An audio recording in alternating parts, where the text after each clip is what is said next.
रमता राम जपो रे प्राणी, अब तो सुन ले राम कहानी।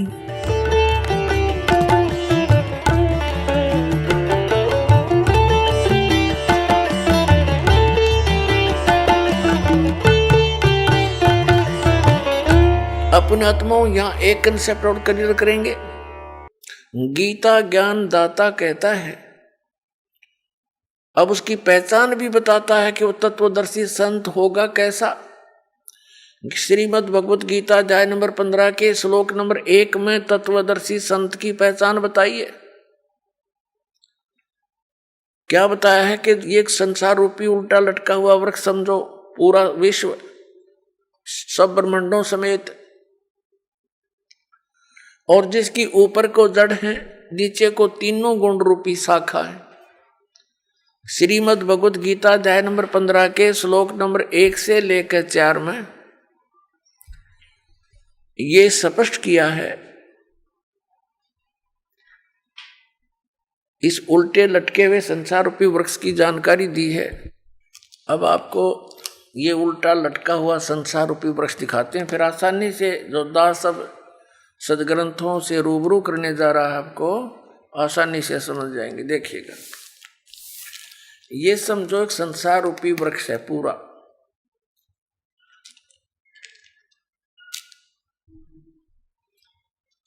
ऊर्ध्व मूलम अधः शाखम। देखिए श्रीमद् भगवत गीता अध्याय नंबर 15 का ये पंचदशो अध्याय यानी 15वां अध्याय है। 15वां अध्याय है, ये इसका प्रथम श्लोक है। इसमें कहा कि ऊर्ध्व मूलम अधः शाखम अश्वत्थम प्राहु अव्यम छंदासी यस्य पर्णानि ये तम वेद स वेदवित्। ऊर्ध्व मूलम इसका अर्थ है कि ऊपर को जड़ और नीचे को शाखा। अधः माने नीचे होता है, ये भ्रमित है, इन्होंने गलत कर दिया। अधः माने ब्रह्मा रूप मुख्य शाखा वाले, नहीं। ये दूसरा अध्याय में 15वें अध्याय के दूसरे श्लोक में 2 बार अधः है, अधः अधः। इसका अनुवाद इन्होंने इसके अगले पृष्ठ पे किया है। अधः माने नीचे, अधः माने नीचे, अधः माने नीचे, ऊर्ध्व माने ऊपर, अधः माने नीचे, अधः माने नीचे। तो हम यहाँ इसको शुद्ध कर लेंगे, इन्होंने गड़बड़ कर दी थोड़ी सी, ये बेईमानी करके जान के समझ में ना आई। अब हम फिर 15वें अध्याय के प्रथम मंत्र में फिर आगे हैं। ऊर्ध्व मूलम ऊपर को जड़ और अधः शाखम नीचे को शाखा वाला, अश्वत्थम प्राहु अव्यम ये संसार रूपी पीपल का अविनाशी वृक्ष कहा है। छंदासी यस्य पर्णानि इसके जो पत्ते आदि जो हैं, इसके छंद हैं, विभाग हैं, पार्ट हैं। ये तम वेद उन सभी भागों को जो जानता है, तम उस अज्ञान अंधकार में छपे हुए उन सब विभागों को जानता है। स वेदवित् वह वेद के तात्पर्य को जानने वाला है, अर्थात वो तत्वदर्शी संत है। ये देखिएगा, आदि पुरुष परमेश्वर रूप मूल वाले, ये भाव कहने का ये है कि ऊपर को जो जड़ है ये वाली, ये ऊपर को जो जड़ है ये तो समझो ऊर्ध्व मूलम तो है आदि पुरुष परमेश्वर यानी परम अक्षर ब्रह्म, ये तो है वो सच्चिदानंद घर ब्रह्म समझो, ये जड़ें तो। और ये तना अक्षर पुरुष, ये परम अक्षर पुरुष, ये तना अक्षर पुरुष। ये देखिएगा, ये पूर्ण ब्रह्म कहो, परमेश्वर कहो, परम अक्षर ब्रह्म कहो या सच्चिदानंद घन ब्रह्म कहो, ये जड़ें हैं। जैसे ये जड़, ओनली जड़, और फिर इसके बाहर जो जमीन से बाहर दिखाई देता है इसको पेड़ बोलते हैं। गीता ज्ञान दाता ने केवल इतना ही कहा कि ऊर्ध्व मूलम ऊपर को जड़ और नीचे को शाखा वाला, ये संसार रूपी पीपल का वृक्ष कहा है। और जो संत इसके सभी छंद यानी विभागों को जानता है, स वेदविद, वो तत्वदर्शी संत है। परमेश्वर कबीर जी ने 600 वर्ष पहले आकर कहा था, तत्वदर्शी संत की भूमिका बताई थी अपने सच्चिदानंद घन ब्रह्म की वाणी में, अपने मुख कमल से बोलकर। वो ऐसी ही लीला करता है, वेद भी प्रमाण देते। 600 वर्ष पहले लगभग परमात्मा ने बताया था कि अक्षर पुरुष एक पेड़ है जो जमीन से बाहर दिखाई देता, उसको वृक्ष बोलते। अक्षर पुरुष एक वृक्ष है और सरपुरुष वा की डार, जिसको निरंजन भी कहा, ज्योति निरंजन। और तीनों देवा, रजगुण ब्रह्मा, सतगुण विष्णु, तम गुण शिव जी, तीनों देवा शाखा हैं और पात रूप संसार। अब गीता ज्ञानदाता कहता है कि जो इस संसार रूपी वृक्ष के, जो ऊपर को जड़ नीचे को शाखा वाला उल्टा लटका संसार रूपी वृक्ष है, जो इसके सभी छंद यानी सभी विभागों को बता देगा, वो तत्वदर्शी संत है, वो वेद के तात्पर्य को जानने वाला है। अब देखिएगा, परमात्मा ने 600 वर्ष पहले बता दिया था कि अक्षर पुरुष एक पेड़ है, ज्योति निरंजन यानी सरपुरुष वा की डार, और तीनों देवा शाखा है, ये पात रूप संसार। अब देखो, परमात्मा ने बताया कबीर अक्षर पुरुष एक पेड़ है, निरंजन वा की डार, इसको सरपुरुष भी कहते हैं, ज्योति निरंजन को। और तीनों देवा, रजगुण ब्रह्मा, सतगुण विष्णु, तम गुण शिव जी रूपी शाखा है, ये पात रूप संसार। ये देखिएगा, ये क्योंकि ये जमीन से, ये प्रोक्ष है, पूर्ण परमात्मा तो गुप्त है। जमीन में जैसे जड़ प्रोक्ष होती है, जमीन में जैसे जड़ प्रोक्ष होती है। अब ये तना, ये अक्षर पुरुष है, अक्षर पुरुष एक पेड़ है, और सरपुरुष वा की डार, ये मोटी डार। सरपुरुष कहो, ज्योति निरंजन कहो, काल ब्रह्म कहो। और तीनों देवा, रजगुण ब्रह्मा, सतगुण विष्णु, तम गुण शिव जी, ये शाखा है। और पात रूप संसार, तो सच्चिदानंद घन ब्रह्म की वाणी में ये कंप्लीट ज्ञान लिखा हुआ है। गीता जी के अध्याय नंबर 4 के श्लोक नंबर 32 का ये निष्कर्ष है कि उस सच्चिदानंद घन ब्रह्म की वाणी में सब साधना यानी धार्मिक अनुष्ठानों की जानकारी बहुत विस्तार के साथ और यथार्थता से दे रखी है। उससे पूछो। और तत्वदर्शी संत की पहचान बता दी कि वो तत्वदर्शी संत बताएंगे तो कैसा होगा, वो जो संसार रूपी वृक्ष के सभी विभागों को बता देगा। स वेदवित, वह वेद के तात्पर्य को जानने वाला है, अर्थात वो तत्वदर्शी संत है। देखना, अब हम पढ़ रहे हैं, इन्हीं की वाणी पढ़ेंगे। आदि पुरुष परमेश्वर मूल वाले, अधः शाखम, नीचे को शाखा, ये गलत अनुवाद किया है, बेईमानी कर रखी है। और संसार रूपी पीपल के वृक्ष को अविनाशी कहते हैं, वेद जिसके पत्ते कहे गए, संतों का अर्थ वेद कर दिया। और उस संसार रूप वृक्ष को जो पुरुष मूल सहित जड़ से लेकर और पत्तों तक, ये समझो, मूल सहित तत्व से जानता है, स वेदवित, वह वेद के तात्पर्य को जानने वाला है। वो तत्वदर्शी संत है, वो वास्तव में ज्ञानी तत्वदर्शी संत। अब इसको थोड़ा सा और आगे पढ़ेंगे। जैसे इस पुस्तक में आगे देखिए, अध्याय नंबर 15 के श्लोक नंबर, अब एक हमने पढ़ लिया, दूसरा देखो। इसमें लिखा है कि उस संसार रूपी वृक्ष की तीनों गुण रूप ये शाखाएं हैं। विषय पर वाला ये शाखाएं हैं, बस इतना ही लिखना था। नीचे और ऊपर फैली हुई, सर्वत्र नहीं, क्योंकि पृथ्वी लोक पर यह ज्ञान बोला जा रहा था।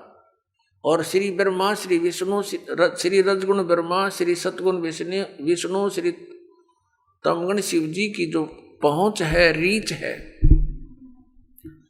उनकी जो पहुंच है, जो उनका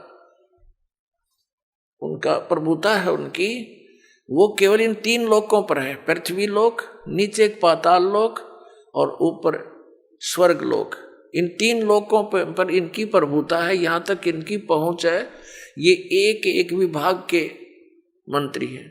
और पृथ्वी लोक पर यूं बोला जा रहा है क्या ना, ऊपर और नीचे यानी स्वर्ग और नीचे पाताल तक इनकी क्षमता है। रजगुण ब्रह्मा, सतगुण विष्णु, तमगुण शिव जी की। देखना श्रीमद् भगवत गीता अध्याय नंबर 15 का हम श्लोक नंबर अब दूसरा पढ़ रहे हैं। उस संसार वृक्ष की तीनों गुण रूप शाखा, ये है अधः च ऊर्ध्वम प्रसरता तस्य शाखा गुण प्रवर्धा। अब यहां तीनों गुण रूप जल से बड़ी हुई शाखाएं नहीं है, यह है विषय पर वाला शाखा, विषय विकारों की शाखाएं हैं, ऐसा समझो। इन्हें गलत कर रखा है। नीचे और ऊपर, सर्वत्र नहीं, नीचे और ऊपर फैली हुई है। और मनुष्य लोक में, यहाँ पृथ्वी लोक पर कर्मों के अनुसार बांधने वाली, यानी कर्मों के आधार पर ये हमें सुनियोजित रखने वाली भी मुख्य कारण है। मूलानी माने जड़ हैं, ये मुख्य कारण है। नीचे और ऊपर, सभी लोकों में नहीं, केवल नीचे ऊपर फैली हुई। यहाँ एक शब्द है तीनों गुण रूप शाखा। अब रजगुण ब्रह्मा है, सतगुण विष्णु, तमगुण शिव जी, ये कंसेप्ट क्लियर करना पड़ेगा। एक तो बहुत ही सिंपल सा देखिए आप, रजगुण ब्रह्मा है, यही तीनों गुण है, यही तीन देवता, इन्हीं पुराणों में देखिएगा। ये गीता प्रेस गोरखपुर से प्रकाशित है, मार्कंडेय पुराण।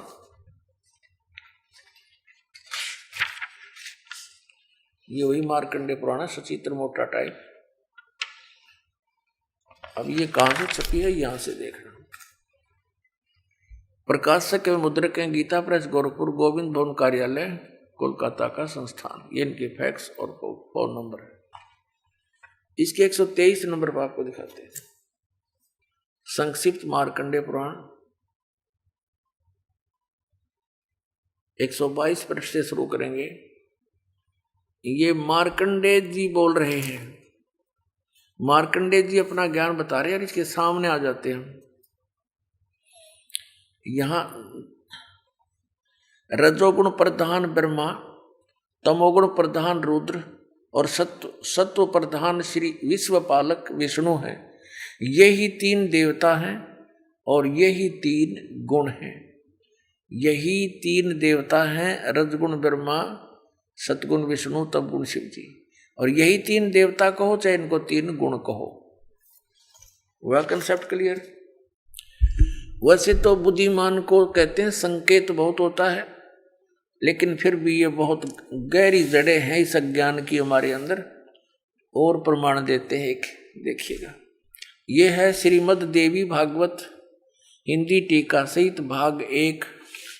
ये कहाँ से प्रकाशित है?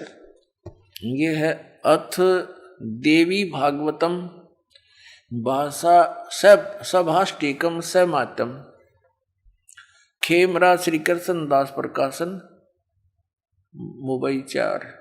अब यहां देखना, इसमें संस्कृत भी साथ है, बहुत कमाल है। ये है अथ श्रीमद् देवी भागवते भाषा टीका युक्ते तृतीय स्कंद प्रारंभते। तीसरा स्कंद प्रारंभ हुआ। अब इसके 11वें पृष्ठ पर, तीसरे स्कंद में 11वां पृष्ठ पर हम अब आ गए हैं। 5वां अध्याय है ये। 5वें अध्याय का 8वां श्लोक है। 7वां समाप्त हुआ, 8वां पढ़ेंगे। भगवान शंकर कह रहे हैं, हे माता, यदि हमारे ऊपर सदा आप दया युक्त हो तो हमको तमोगुण में किस प्रकार प्रदान किया है?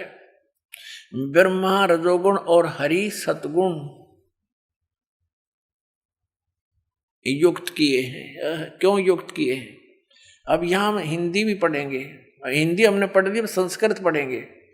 ये 7वां श्लोक समाप्त हुआ, 8वां प्रारंभ हुआ। यदि दया धर्मना न सदाम्बिके कथम अहम, किस प्रकार मैं विहित से बना दिया, उत्पन्न कर दिया तमोगुण। और कमलजय, कमल से उत्पन्न होने वाले ब्रह्मा को रजोगुण संभव है, उसको रजोगुण बना दिया। सुविता किमु सतोगुण हरि, और विष्णु जी को आपने सतोगुण क्यों बना दिया, युक्त क्यों कर दिया। इति सिद्धम रजगुण ब्रह्मा सतगुण विष्णु तमगुण शिव जी। अब हम आते हैं उस पवित्र सदग्रंथ अपनी श्रीमद् भगवद गीता के और श्लोक नंबर 2 पर देख, 15वें अध्याय का 2, अध्याय नंबर 15 का मंत्र नंबर 1 तो हमने पढ़ लिया कि ऊपर को जड़ नीचे को शाखा वाला ये संसार रूपी पीपल का विनाशी वृक्ष कहा गया है। और छंदासी यस्य प्रणानी, उसके सभी भाग पत्ते आदि भाग हैं। यह तम वेद, जो उसको जानता है स वेदविद, ये हमने सारा पढ़ लिया। आदि पुरुष परमेश्वर तो समझो उसकी जड़ है परम अक्षर ब्रह्म, और अधः माने नीचे है, ये गलत अनुवाद है इनका। अब ये संसार रूपी पीपल के वृक्ष को विनाशी कहते हैं, वेद जिसके पत्ते कहे हैं।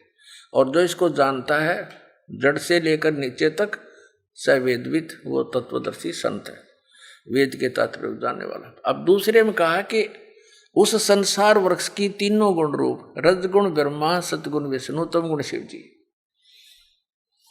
ये विषय वासना रूपी शाखाएं समझो, और ये नीचे और ऊपर फैली हुई है, सर्वत्र नहीं। ये मनुष्य लोक में कर्मानुसार भी यही हमें सुनियोजित रखते हैं, जैसा जिसका कर्म है वैसा ही देते रहते हैं।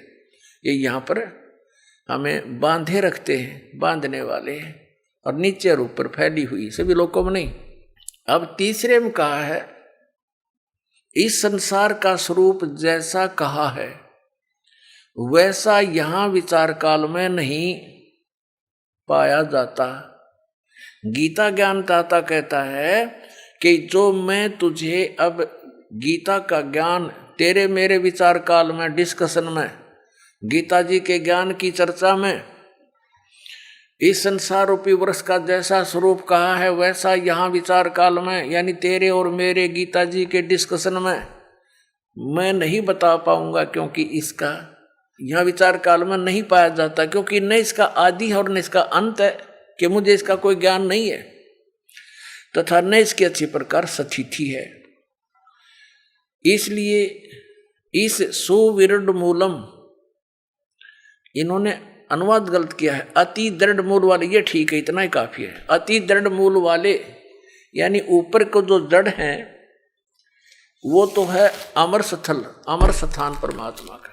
जैसे ऊपर को जो जड़ समझो, जहां से सब संसार की उत्पत्ति हुई है, जड़ों से पेड़ उगता है, बनता है पौधा बनकर, तो वो आदि ऊपर के जो लोक हैं, सतलोक, अलखलोक, अगम और अकैलोक, वो तो सुविरूढ़ है यानी दृढ़ है, वो तो अविनाशी स्थान है, और वहां से ही बाकी के संसार रूपी वृक्ष की प्रवृत्ति पर विस्तार को प्राप्त हुई है, यानी उस वहां से ही सबकी रचना हुई है। तो वो तो अविनाशी है, सुविरूढ़ मूलम, संसार रूपी वृक्ष की जो जड़ है वो तो समझो दृढ़ है, अविनाशी है। ये देखिए, ये ऊपर को जड़ और नीचे को तीनों गुण रूपी शाखा, ये संसार रूपी वृक्ष है। तो ऊर्ध्व मूलम, ऊपर की जो जड़ है वो तो अविनाशी है। अब 15वें अध्याय के हम अब तीसरा श्लोक पढ़ रहे हैं। सुविरुद्ध मूलम यानी अति दृढ़ मूल वाले ऊपर के स्थान तो कति अविनाशी हैं। उस संसार रूपी पीपल के वृक्ष को दृढ़ेन माने दृढ़, असंग शस्त्रेण का अर्थ है या तत्व रूपी तत्व ज्ञान रूपी शस्त्र के द्वारा काट कर, इन्होंने वैराग रूप शस्त्र बना दिया इसका, उस क्योंकि तत्व ज्ञान की बात चल रही है, तत्व ज्ञान रूपी शस्त्र द्वारा काट कर, अर्थात उसको अच्छी तरह उस तत्वदर्शी संत से तत्व ज्ञान प्राप्त करके और इसको अच्छी तरह समझकर उसके पश्चात परमेश्वर के उस परम पद की खोज करनी चाहिए। देखना 15वें अध्याय के 4थे श्लोक में, तीसरा हमने पढ़ लिया, अब 4थे पर आ गए। यहां इसका अनुवाद है 4थे। उसके पश्चात यानी तत्वदर्शी संत से प्राप्त ज्ञान के आधार से, उस तत्व ज्ञान के आधार से उसके पश्चात उस परम पद परमेश्वर को भली भांति खोजना चाहिए, जिसमें गए हुए साधक यानी फिर लौटकर संसार में नहीं आते, और जिस परमेश्वर से इस पुरातन यानी पुराने संसार रूपी वृक्ष की प्रवृत्ति विस्तार को प्राप्त हुई है, यानी जिस परमात्मा ने सब ब्रह्मांडों की रचना की है, उसी आदि पुरुष नारायण के परम अक्षर ब्रह्म के सच्चिदानंद घन ब्रह्म की मैं शरण हूँ, इस प्रकार दृढ़ निश्चय करके परमेश्वर का मनन और निधि ध्यान करना चाहिए। परपदे माने उसकी पूजा करनी चाहिए। अब श्रीमद् भगवत गीता जी अध्याय नंबर 15 के श्लोक नंबर 1 से 4 में ये स्पष्ट हो गया। एक तो तत्वदर्शी संत कौन होगा जो ये विभाग बता देगा संसार रूपी वृक्ष की कौन कौन से पार्ट हैं, और फिर बताया उसके पश्चात परमेश्वर के उस परम पद की खोज करनी चाहिए जहां जाने के बाद साधक फिर लौटकर कभी संसार में नहीं आते। उनका जन्म और मृत्यु का दीर्घ रोग नाश हो जाता है। आप सुन रहे थे जगत गुरु तत्वदर्शी संत रामपाल जी महाराज जी के मंगल प्रवचन। अधिक जानकारी के लिए विजिट कीजिए हमारी वेबसाइट www.jagatgururampalji.org। संत रामपाल जी महाराज जी के शुभ आशीर्वाद से पूरे विश्व भर में 500 से भी ज्यादा नाम दीक्षा केंद्र हैं, जिन पर संत रामपाल जी महाराज जी द्वारा ऑनलाइन निशुल्क नाम दीक्षा दी जा रही है। अपने नजदीकी नाम दीक्षा केंद्र का पता करने के लिए संपर्क करें 8222880541।